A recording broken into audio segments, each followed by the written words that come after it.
Interactive board છે મિત્રો.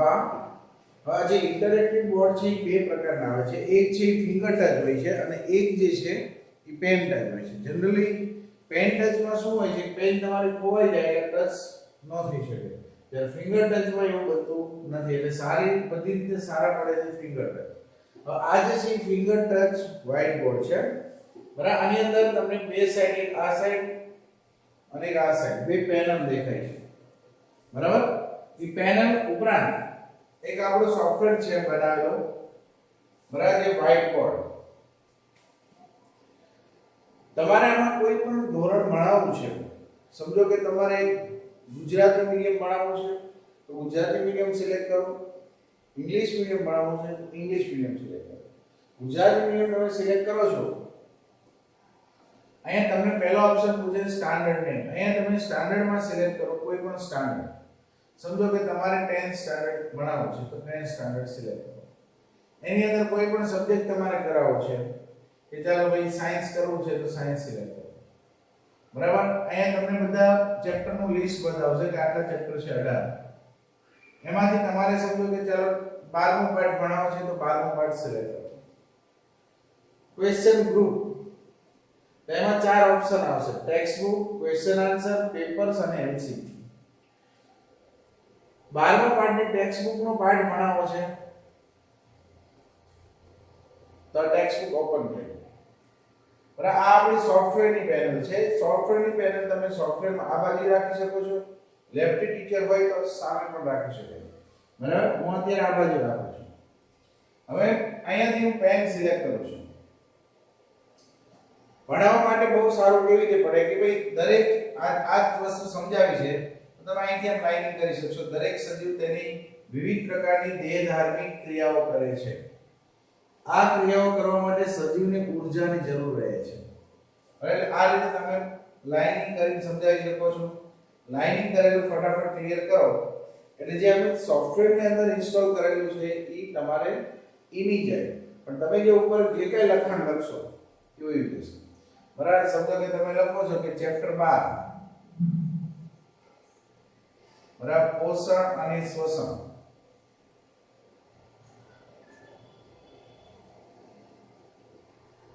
આ બોર્ડ જે છે એ ફિંગર ટચ છે એટલે તમે એની પર આંગળીથી જ લખી શકો છો બરાબર. કોઈ પણ વસ્તુ હોય તમારા હાથમાં તો એનાથી પણ લખી શકાય.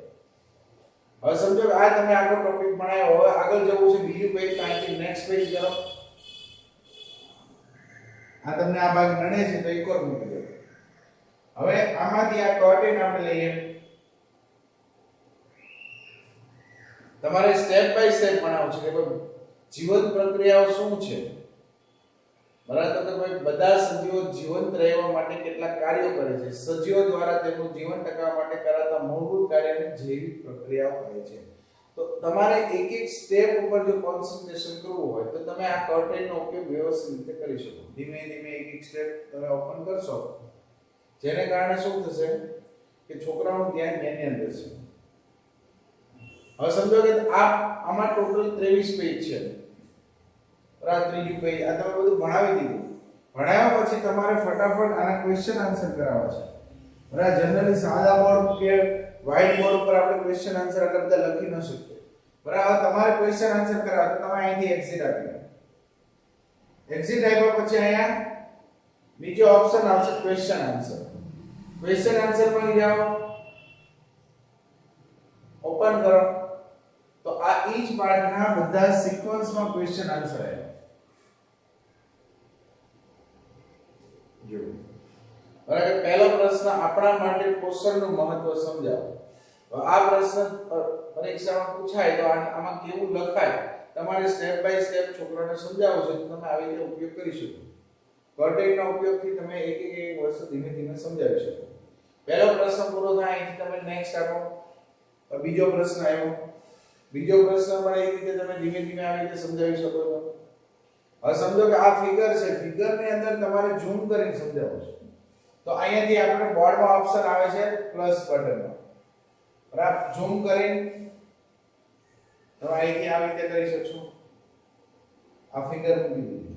હવે તમારે અહીંયા જે કાંઈ વર્ક કરવું છે આની પર તમે છોકરાઓને જે કંઈ સમજાવો છો એ તમે સમજાવી શકો. એ સમજાયા પછી હવે તમારે પાછું બીજા પેજ ઉપર જવું છે. તો બીજા પેજ ઉપર આવી ગયા. ભણાવતા ભણાવતા તમને એમ થાય કે મારે એક્સ્ટ્રા આમાં કંઈક લખવું છે. તો સમજો આ જે વસ્તુ છે, હાલ અત્યારે સાયન્સ છે, પણ સમજો કે મેથ્સ હોય. મેથ્સમાં તમે કોઈ દાખલો સમજાવો છો સ્ટેપ બાય સ્ટેપ, અને તમારે કઈ એકાદું સ્ટેપ છોકરાઓને નથી સમજાતું અને વધારે સમજાવો છો, તો એની માટે તમે શું કરો કે અહીંયાથી ફ્રી મૂવ ટચ કરીને આમ કરી નાખશો એટલે આ તમારું થઈ જશે વ્હાઇટ બોર્ડ. વ્હાઇટ બોર્ડ થઈ જાય.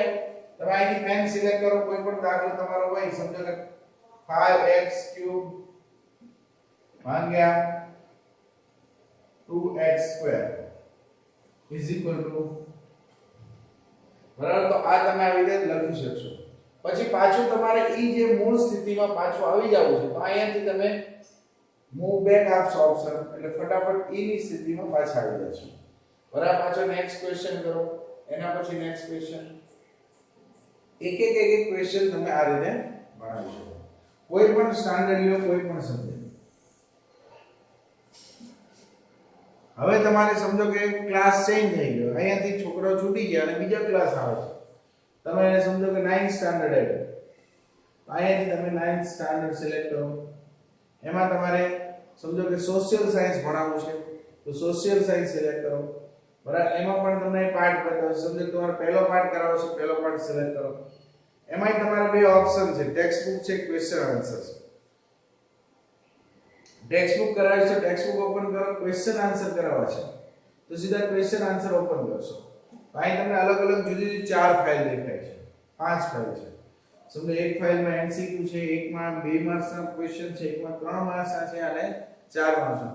આખો પાઠ બનાવી દીધા પછી તમારે છોકરાઓને સમજાવવું છે કે આની અંદર 2 માર્ક્સના પ્રશ્નો કેવા આવે. તમે સીધા અહીં ક્લિક કરશો તો તરત લિસ્ટ ખુલશે 2 માર્ક્સનું. જો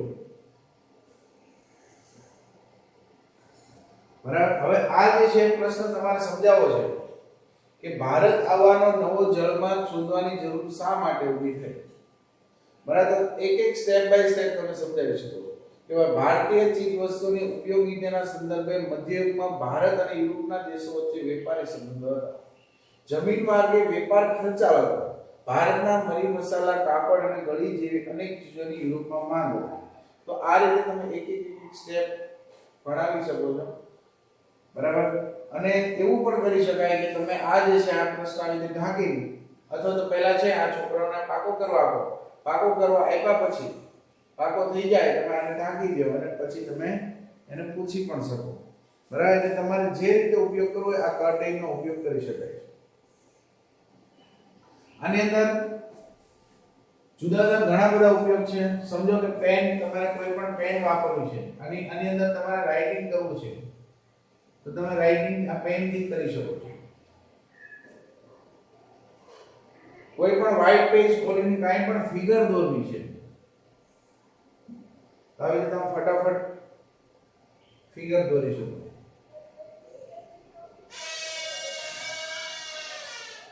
બરાબર. આ નેક્સ્ટ ક્વેશ્ચન બનાવો છે. નેક્સ્ટ ક્વેશ્ચન, પોર્ટુગીઝે ભારતમાં વ્યાપારી કોઠીઓ કેવી ક્યાં સ્થાપી. તો એક ક્વેશ્ચન તમે અહીંયા ને ક્લાસમાં વર્ક કરીશું. જે ઓલા બોર્ડ ઉપર શું થાય, તમે જે વ્હાઇટ બોર્ડ યુઝ કરતા હોય તો એની પર આ બધું શક્ય નથી.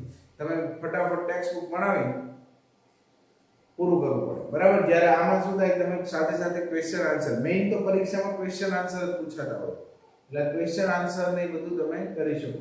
આની ઉપર ટેસ્ટ લઈ શકો છો.